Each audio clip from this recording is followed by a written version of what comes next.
बहुत बड़ी शख्सियत, एक मजबूत आवाज।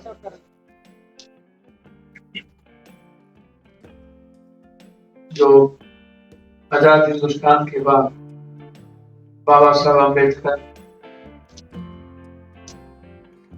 जैसे बहुत सारे लोग अंतिम व्यक्ति के लिए आवाज उठाते रहे, जिसमें हमारे बिहार के आदरणीय रामविलास पासवान थे,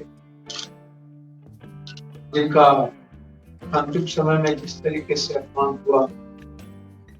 दुल्ला पासवान शास्त्री भी थे, जगजीवन राम रेड्डी भी थे,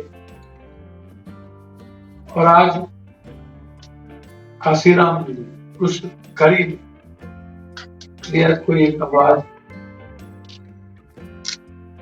इस देश के करोड़ों बच्चे प्रकाश अम्बेडकर के थे, और एक न्यू सोच के साथ बिना जिंदगी की परवाह किए जो इस दुनिया के सबसे बड़ा, मैं समझता हूँ हिंदुस्तान में इतना बड़ा अनडेमोक्रेटिक व्यक्ति, इतना बड़ा मानवतावादी विरोधी व्यक्ति, इंसानियत के नाम पर जो कलंक, मानवता के नाम पर कलंक, डेमोक्रेसी के लिए खतरा, जनतंत्र के उपरक्षक, उसके सामने यदि लड़ने की हिम्मत किसी ने उठाई, उत्तर प्रदेश के, जिनका नाम मैं नहीं लेना चाहता, जो शुरू से ही हिंदू बाहिनी के गुंडे थे, जिन्होंने सभी जाति धर्म को तंग किया, किसी एक मजहब को नहीं, किसी एक धर्म को नहीं, जातियों, और उसके खिलाफ जब कोई बोलने की हिम्मत नहीं, चंद्रशेखर जी हम लोगों के बीच, और ये लाइन्स बहुत बड़ी, बहुत दूर, ये बिहार तक नहीं, हिंदुस्तान के सांप्रदायिकता और जातीयता के खिलाफ, जिसकी कल्पना सुभाष चंद्र बोस, ज्योतिबा फुले, पेरियार, बाबा साहब अम्बेडकर, भगत सिंह, इसकी कल्पना गांधी जी ने, ऐसे लोगों ने की। और आज भारत कंप्लीट रूप से एक ऐसे व्यक्ति के हाथ में आत्महत्या करने पर मजबूर हो गया है। मैं आपको वो दिखाता हूँ। अभी मधेपुरा का एक लड़का बेरोजगारी के चलते अभी जस्ट 10 मिनट पहले आत्महत्या कर लिया, पीजी लॉ कॉलेज का लड़का अरविंद कुमार, अभी जस्ट, और ने लिखा कि मैं तंगी के कारण खाने के लिए भी मेरे पास पैसे नहीं बचे, घर से कहते कहते थक के वो स्थिति नहीं थी, और उन्होंने आत्महत्या की। एक ऐसे व्यक्ति के हाथ में जो 1,44,000 यूथ को आत्महत्या करने पर मजबूर किया, ये प्राइम मिनिस्टर है जो हिंदुस्तान में सबसे ज्यादा हिंसा इनके रीजन में दलितों पर हुआ, सबसे ज्यादा बलात्कारों की स्थिति आप उठा के देख लो, एक घटना नहीं है, हाथरस के बाद आधा दर्जन बलात्कार।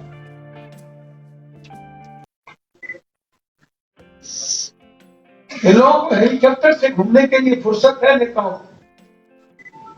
हम और चंद्रशेखर जी और पूरी पीडीए, मैं कोशिश करूंगा कल हम लोग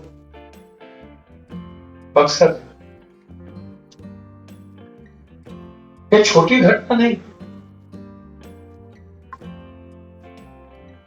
नीतीश कुमार जी, आप 15 साल मुख्यमंत्री रहे,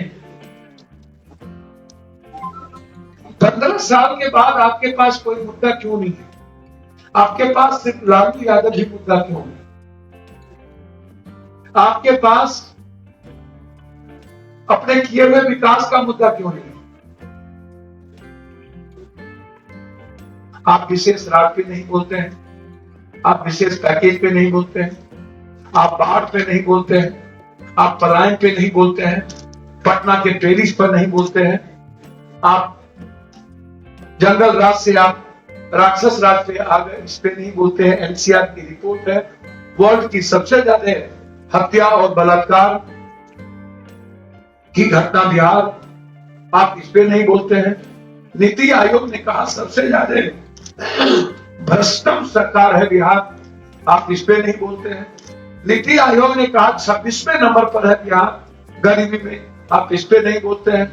नीति आयोग ने कहा कि सबसे भूख में 25वें नंबर पर बिहार, आप इस पे नहीं बोलते हैं। नीति आयोग ने कहा कि सबसे ज्यादा एजुकेशन और हेल्थ कहीं कोलैप्स किया है, वो है बिहार, आप इस पे नहीं बोलते हैं। नीति आयोग की रिपोर्ट में सबसे ज्यादा बेरोजगार यदि कोई हिंदुस्तान में हुआ है, वो है बिहार, आप इस पे नहीं बोलते हैं। आप मजदूर आए और उसके बाद स्किल देने की बात आपने की और फिर वो सारा मजदूर रोते हुए बाहर चला गया, आप इस पे नहीं बोलते हैं। आप जनरल योजना पे घोटाला पे नहीं बोलते हैं, आप सात घोटाले पे नहीं बोलते हैं, आप नहीं बोलते हैं 24,000 करोड़ की हरियाली यात्रा के घोटाले, आप नहीं बोलते हैं 7 निश्चय के घोटाले पर जो आपका घटक दल कहता है कि मैं जांच कराऊंगा, वो केंद्र में घटक दल है अभी तक, और वो उस पर बीजेपी एक बार भी नहीं कहा कि 7 निश्चय सही है। क्या कारण है कि बीजेपी नहीं बोलती है 7 निश्चय सही है? जब आप 7 निश्चय 2 आप अनाउंस कर रहे थे तो बीजेपी आपके अलायंस पार्टनर जो है आपके साथ नहीं था, आपका अकेला 7 निश्चय 2 है, बीजेपी आपके साथ खड़ी नहीं है, बीजेपी एलजेपी के साथ खड़ी है। जो बात वो एलजेपी कह रही है उसको ना तो बीजेपी ने कहा नहीं, इसका मतलब है कि 7 निश्चय आपका कंप्लीट रूप से कोलैप्स है, आप इसमें कोई चर्चा नहीं करते हैं। आप चर्चा बार आपने कहां से कहां पहुंचा दिया, इस पर कोई चर्चा नहीं करते हैं। आप किस बात पे चर्चा करना चाहिए? नियोजित शिक्षक पे, टोला मित्र पे, न्याय मित्र पे, विकास मित्र पे, ममता पे, संविदा पे, मानव बल पे, किस पर चर्चा करना चाहेंगे नीतीश जी? हम आपको स्वीकार करते हैं, आप श्वेत पत्र जारी करें, आप हमको बिहार में एक भी 6 लेन दिखा दें। हिंदुस्तान के सभी स्टेट में 6 लेन है, बिहार में एक भी 6 लेन और 8 लेन नहीं। आप दिखाओ नीतीश जी, इंटायर एनएच पर चलने की स्थिति नहीं है। यह तो मनमोहन सिंह जी के समय की देन है कि कुछ एनएच बन गई। मनमोहन सिंह के बाद आप एक एनएच का नाम लो कि आपने पूर्ण किया, और गडकरी जी का वो बयान में लेके आया जिसमें उन्होंने कहा था कि बिहार में डेवलपमेंट की कोई मंशा नहीं है, इसलिए मैं पैसा वापस ले लूं, और टोटल पैसा गडकरी जी एनएच का आपसे वापस ले लिया और आप लौट के आ गए थे। ये बयान है गडकरी जी का और मेरे मधेपुरा में बयान है, आप उस पर चर्चा नहीं करते। खुद नीतीश कुमार जी, आपने सुप्रीम कोर्ट में एफिडेविट दिया है, खुद सुप्रीम कोर्ट में, कि मेरे पास डॉक्टर की कमी है, मेरे पास आईसीयू नहीं है, मेरे पास ऑक्सीजन नहीं है, वेंटिलेटर नहीं है, मेरे पास एमआरआई सीटी स्कैन लैब और टेक्नीशियन 70% नहीं है। 15 साल के बाद आपके पास टेक्नीशियन, लैब, वो वेंटिलेटर, आईसीयू रूम जिस बिहार में ना हो, वो नीतीश जी आपके पास मुद्दा, सुशांत जी मुद्दा क्यों गायब हो गए? बोलो ना, आपके पास मुद्दा रघुवंश सिंह क्यों गायब हो गए? किसको टिकट दिए नीतीश कुमार? शेल्टर हाउस के अभियुक्त मंजू वर्मा, शेल्टर हाउस के नायक हैं नीतीश कुमार के मंत्रिमंडल। मैं इंक्वायरी चाहता हूं सीबीआई। मैं नरूला बलात्कार केस का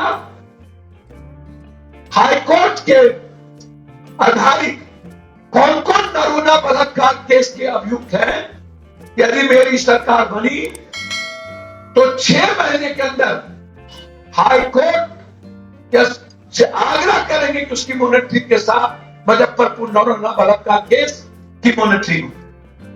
मैं जानता हूं उस मासूम बच्ची के साथ दरिंदगी करके मारा गया एक व्यक्ति, उसमें नहीं 7 व्यक्ति इन्वॉल्व, जो आज एक प्रतिनिधि भी है, जो बड़े पदाधिकारी भी थे, बहुत सारे लोग उसमें इन्वॉल्व। मैं सवाल वहां पर है, आप शेल्टर हाउस पर नहीं बोलते, आप किस पर बोलेंगे? आप पटना के घोटाले पर नहीं बोलते, आप ताल और दियारा पर नहीं बोलते। 14,500 करोड़ रुपया आप ताल दियारा पर बोले खर्च किए, उसका शेष पर जारी करिए। ये पीडीए प्रोग्रेसिव डेमोक्रेटिक अलायंस एक बड़ी बिहार की आवाज है। ये आवाज है बेटियों की आजादी। यदि मेरी भागीदारी की सरकार बनी 3 महीने के अंदर बिहार की हर मां, हर बेटी, हर बहन रात के 12 बजे अकेले एक शहर से दूसरे शहर जाएगी। अन्यथा मैं पत्रकारों के सामने अनाउंस करता हूं कि मैं जिस भी जगहों पर रहूंगा उसको मैं रिजाइन कर दूंगा। फिर कभी दोबारा राजनीति में मैं बहुत कंप्लीट हूं, राजनीति का कोई शौक नहीं है, मैं राजनीति नहीं करूंगा, मैं कंप्लीट हो गई। मेरी पहली प्राथमिकता होगी इस बिहार की बेटी मां बहनों की सुरक्षा, पहली प्राथमिकता। सेकंड प्राथमिकता मेरी होगी 6 महीने के अंदर बिहार का जो सबसे अंतिम व्यक्ति है वो अपने को महसूस करे कि मैं इस बिहार का मुख्यमंत्री, और हर व्यक्ति पप्पू है, हर व्यक्ति पप्पू है, हर व्यक्ति पप्पू, हर व्यक्ति पीडीए का हिस्सा, हर व्यक्ति चंद्रशेखर है। ये मैं आपको एहसास कराऊं। साथ साथ 6 महीने के अंदर किसी भी जेब से 1 रुपया नेता से लेकर के पदाधिकारी तक की नजर हुई तो समझना मेरा बिजनेस है। 1 भी रुपया किसी भी बिहारियों के जेब से मैं निकलने नहीं दूंगा, वो सेव करूंगा। चाहे वो कर्मचारी भवन हो, चाहे सीओ हो, डीसीएलआर हो, चाहे डीएम हो, चाहे नेता हो, चाहे पदाधिकारी हो, मैं डर निकाल दूंगा हर 13 करोड़ बिहारियों के भीतर से कि वो किसी भी तरह का असुरक्षा की भावना महसूस। मैं तो चैलेंज के साथ स्वीकार करता हूं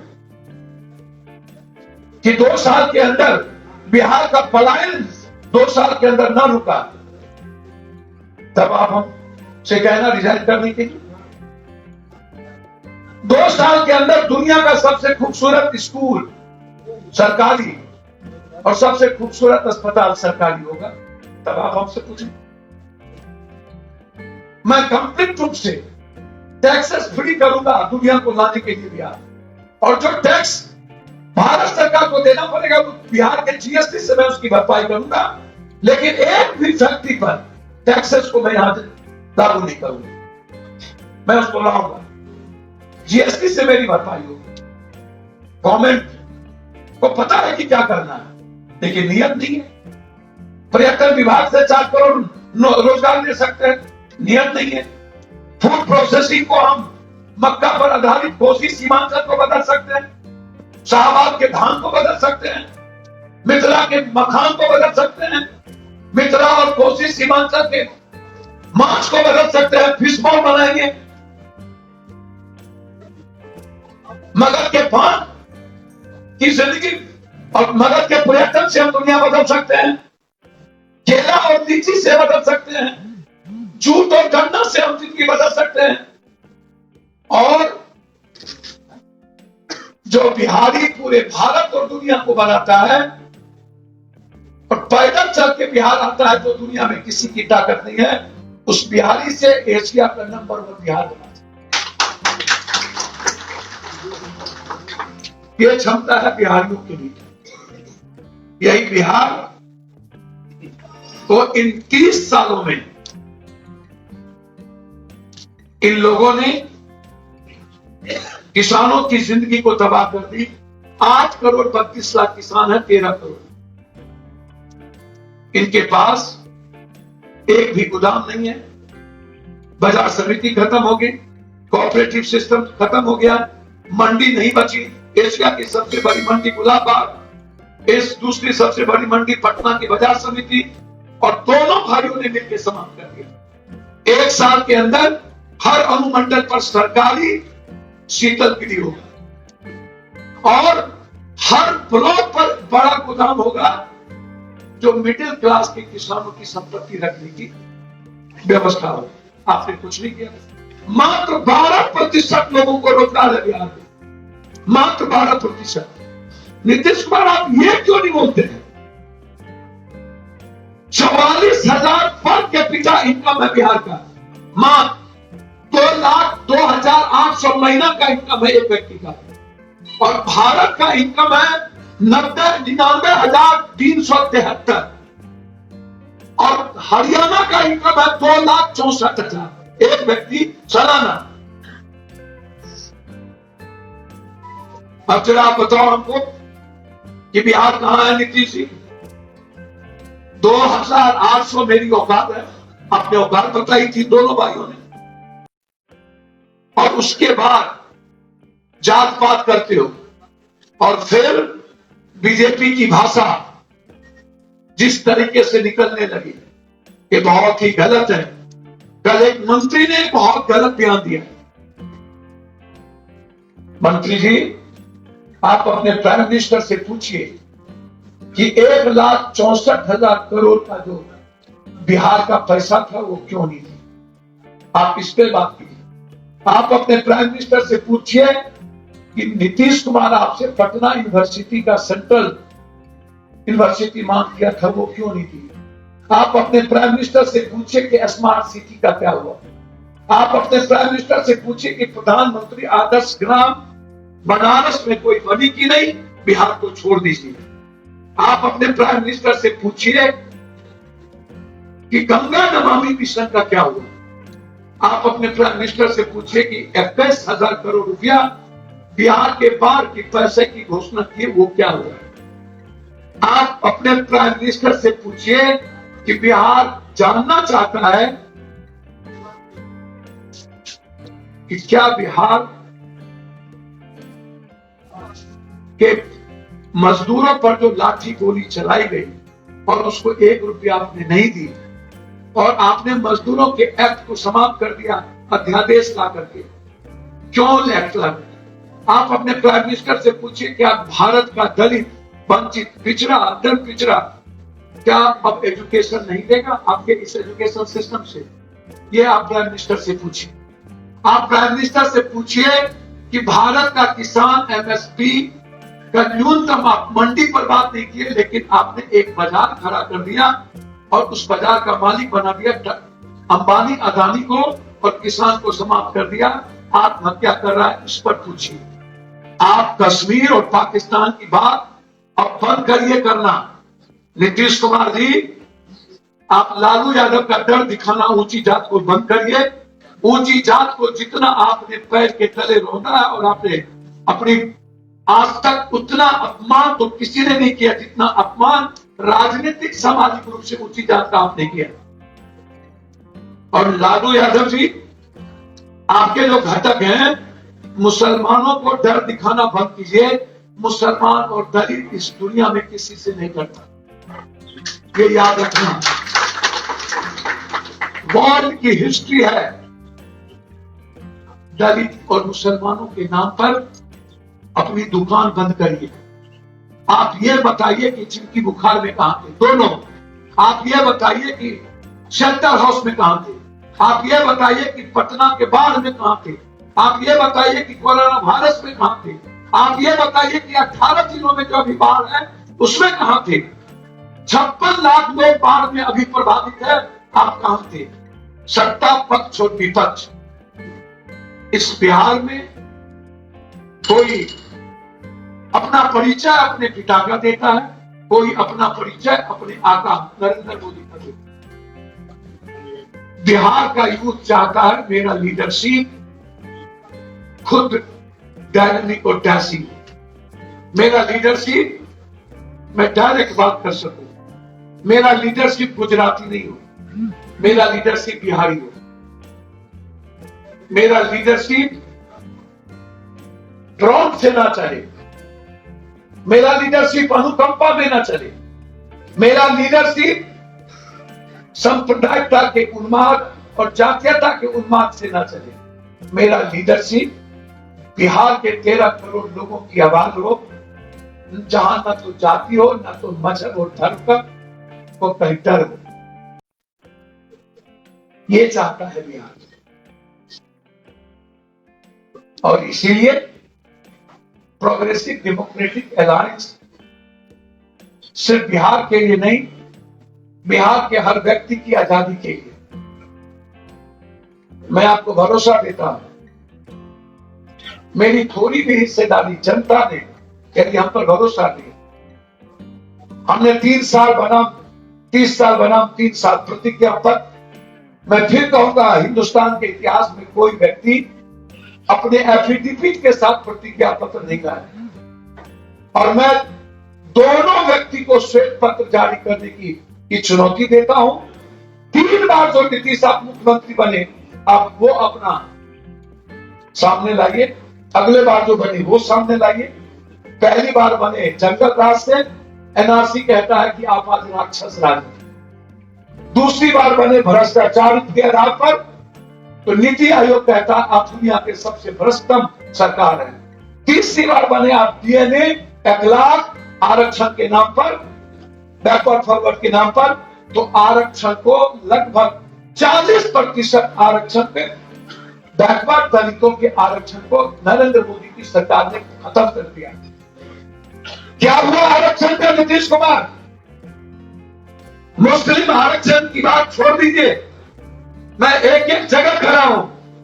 6 महीने के अंदर भारत सरकार जिसने 70 कमेटी की जितनी चीजें मुझ पर होगी, चाहे उसमें दलित हो, पिछड़ा हो, अगली जाति के हो, 13% आरक्षण का हो, मैंने आते ही कर्पूरी ठाकुर ने जिस आरक्षण को बिहार में लाने का काम किया था, और 70 कमेटी की जो रिपोर्ट है उसको 6 महीने के अंदर लागू करूंगा। एक बात याद रखना, अन्ना हजारे का आंदोलन जो था, पता नहीं कौन सा आंदोलन था, और अरविंद केजरीवाल मुकेश अंबानी को गिरफ्तार नहीं कर सके, अरविंद केजरीवाल शीला दीक्षित के खिलाफ कुछ नहीं ला सके, और लोकपाल विधेयक नहीं ला पाए। 3 महीने के अंदर एक मजबूत लोकपाल बिहार को दूंगा, जिसमें सीएम भी लागू होगा, सीएम को उठने 3 महीने के अंदर। 3 महीने में यदि मैं लोकपाल नहीं ला पाया, तो उसी दिन अपना इस्तीफा पीडीए के नेता को मैं थोप दूंगा कि आपको जिसको बनाना हो आप बनाइए। बहुत क्लियर है, और उसमें इंक्लूडिंग सीएम होंगे।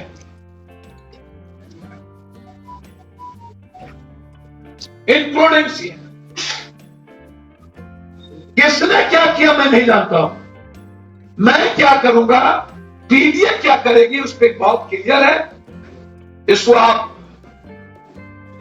मैं बिहार की जनता से अपील करता हूं, एक सेवक के रूप में और एक बेटे के रूप में, एक बिहारी के रूप में, मानवतावादी बिहार बनाने के लिए, जातिवाद और संप्रदायवाद को समाप्त करने के लिए, और एक रोजगार बिहार, सुरक्षित बिहार, आजाद बिहार, मुस्कुराहट का एक पथ का बिहार, उस बिहार के लिए आप पीडीए को समर्थन दें। मैं अपने नेता जो यहां बैठे हैं सभी, उनसे मैं आग्रह करूंगा, आपका सहयोग हमें चाहिए।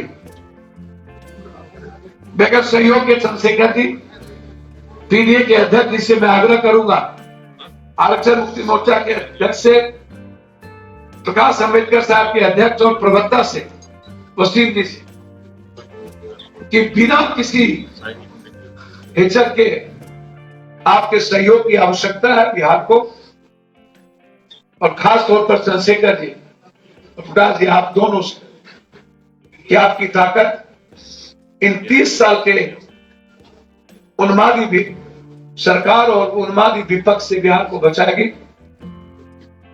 मैं ऐसा मानता हूं।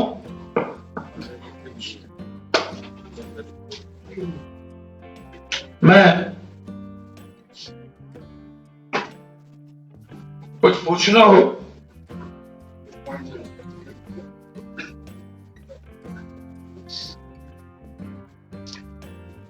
इसमें हमारे साथियों ने शराब मुक्त बिहार, दंगा मुक्त बिहार की बात की। जनाब, पहला संकल्प है मेरा, मैंडेटरी करूंगा मैं सीसीटीवी कैमरा 3 महीना के अंदर। हर 4 पोल पर सीसीटीवी कैमरा होगा। पदाधिकारी और नेता और ठेकेदार के घरों के चारों तरफ, ऑफिस के भीतर सीसीटीवी कैमरा होगा। बाजार में मैंडेटरी होगा। 4 महीने की उसकी वैलिडिटी डेट होगी सीसीटीवी कैमरा की। किसी को भी बाजार में सरकार जब भी 4 महीने के अंदर चाहेगी उसको देना होगा। सीसीटीवी कैमरा के अंदर कोई भी व्यक्ति के हाथ में पत्थर, वो पप्पू यादव का बेटा क्यों ना हो, जातियों को भड़काने वाला क्यों ना हो, या किसी हिंदू मुसलमान या सिख ईसाई के राइट में कोई नेता बनना क्यों नहीं चाहता, 3 महीना के अंदर उस पर चार्जशीट होगा, उस पत्थर को भड़काने वाला। और बिहार सरकार सबसे पहले उस भड़काने वाले और धक्का पैदा करने वाले और अपराधियों का वोटर लिस्ट से उसका नाम खत्म कर देगा, ताकि पंचायती राज में वो भाग न ले सके। साथ साथ बिहार सरकार की हर सुविधा से उस परिवार को मैं वंचित कर दूंगा। बिजली, पानी, राशन कार्ड, आधार कार्ड जो दंगा में होगा और जातीय उन्माद में होगा, वो नेता प्रभोग करता है। जातीय दंगा और धार्मिक दंगा का कोई कंप्रोमाइज पीजीए नहीं करेगी। मैं इसका पहले ही मैं दे चुका हूं अपने मैनिफेस्टो में, प्रतिज्ञा पत्र में। अध्यक्ष जी, 6 महीने में आपको हर जगह सीसीटीवी कैमरा मिलेगा और कोई कंप्रोमाइज दंगा के परिवार के साथ नहीं होगा। हम कोई बैंकिंग सुविधा और बिजली, पानी और टैक्स नहीं देंगे हम इस परिवार में। हमें किसी पर गोली चलाने की जरूरत नहीं पड़ेगी, हमारे पास बहुत कानून है। दुबई में क्यों रोड पर पुलिस नहीं होती, सिर्फ पेट्रोल पंप पर पुलिस होता है? क्या कारण है कि दुबई के हर लोग आजाद है? क्या बिहार नहीं हो सकता? चंडीगढ़ और बेंगलोर की तरह बिहार नहीं हो सकता? इच्छा शक्ति और नेताओं की नियत की कमी थी, और पीडीए की इच्छा शक्ति नियत बिहारी है, और बिहार को एशिया का नंबर 1 बिहार का बनाने का है। बहुत बहुत धन्यवाद। आपको कुछ पूछना तो आप पूछिए। आपने कहा था कि 7 डिप्टी सीएम होंगे हर समाज से। 1 मिनट, चंद्रशेखर जी पहले कुछ कहेंगे, उसके बाद सवाल देंगे। उसके बाद सवाल चंद्रशेखर जी कुछ बोलेंगे, तब आप हमसे सवाल लेंगे। देखिए, आज 14 अक्टूबर है और 14 अक्टूबर 1956 को परम पूज्य बाबा साहब अम्बेडकर ने बौद्ध धर्म की शिक्षा ली थी, परिवर्तन की शुरुआत की थी। आज से बिहार में भी हम लोग परिवर्तन की शुरुआत कर रहे हैं, इसलिए पीडीए का जो मुख्यमंत्री का चेहरा है उसकी घोषणा की गई है। दूसरा, 2 मामले बहुत जरूरी हैं जो मुझे आपसे कहने हैं। पहला तो बक्सर का है। हमारे पीडीए के जो फेस हैं, चेहरे हैं, उन्होंने ये बात रखी पप्पू भाई ने कि कल हमारा एक जो है प्रतिनिधि मंडल जो है बक्सर जाएगा, लेकिन बहन बेटियां सुरक्षित नहीं है। यूपी की तरह बिहार में भी कानून का राज नहीं, जंगल राज चल रहा है। एक बड़ा मामला मोतिहारी में हुआ है, मीडिया के लोग यहाँ हैं, वहां हॉस्टल पर जो है कुछ लोगों ने जाके जो है गोलियां चलाई हैं, मारपीट की है बच्चों के साथ। असुरक्षा की भावना एक बड़ी यहाँ दलितों में, मुसलमानों में, बैकवर्ड के लोगों में और गरीबों में है। मुझे पूर्ण उम्मीद है कि इस गुंडागर्दी का भी अंत जो है पीडीए के आने पे होगा। अगर कोई ये सोच बैठा है कि वो यहाँ गुंडागर्दी कर लेगा, गरीबों को सता लेगा, तो ये भ्रम अपने दिमाग से निकाले। लोकतांत्रिक भारत है, लोकतांत्रिक बिहार है, और एक लोकतांत्रिक सरकार जो है आने वाली है पीडीए की। बिहार में मैं पप्पू जी को और पीडीए के सभी नेताओं को ये कहना चाहता हूं कि वो अपना ज्यादा से ज्यादा समय यहाँ देंगे। हमसे रिक्वेस्ट करने की जरूरत नहीं, हम पीडीए को बहुत मजबूत करेंगे और यहाँ पीडीए की सरकार बनाने में एक बड़ा रोल अदा करेंगे और विश्वास दिलाते हैं कि बिहार के गरीबों को अब सोचने की जरूरत नहीं पड़ेगी। उनके लिए सोचने के लिए उनके परिवार के लोग यहाँ हैं और उनकी लड़ाई को बहुत मजबूती से लड़ी जाएगी। उनके हर मुद्दे में बात होगी, चाहे वो गरीब हो, दलित हो, पिछड़ा हो, मुसलमान हो, उनकी सुरक्षा से लेके उनके अधिकारों की बात मजबूती से रखी जाएगी। धन्यवाद। 7 सीएम के बारे में आपने कहा था कि हर समाज से, हर तबका के साथ डिप्टी सीएम होंगे हमारे, सर, उस पर बात आपने नहीं की। जब एक बार आपसे कह दी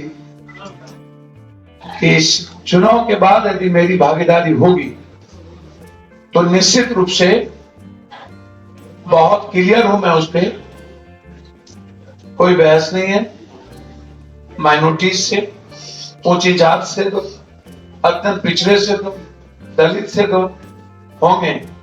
मैंने तो पहले ही कहा था कि भाई कोई आए। अब नीतीश जी बीजेपी को हराने में लगे हैं और बीजेपी नीतीश को हराने में। अब ये दोनों गठबंधन, चुनाव के बाद कौन सा नया गठबंधन होगा ये तो अमित शाह जी बताएंगे, कौन मुख्यमंत्री होंगे। मैं तो हमेशा कांग्रेस को कहा कि आप ले आओ मीरा कुमार को, आप ले आओ,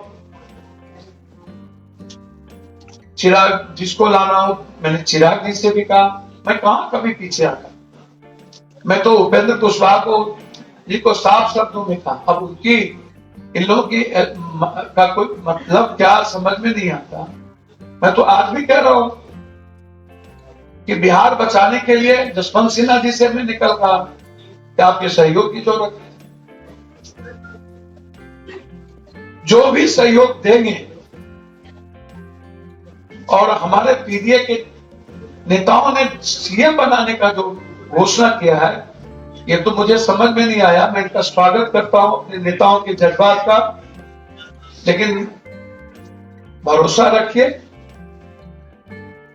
कि जो बात मेरी जुबान से निकली हुई है और जो बात चंद्रशेखर जी ने कहा कि किसी भी कीमत पर, किसी भी जाति धर्म वर्गों पर गुंडाई बर्दाश्त नहीं होगी और खास तौर पर गरीबों, कमजोरों और वंचितों पर।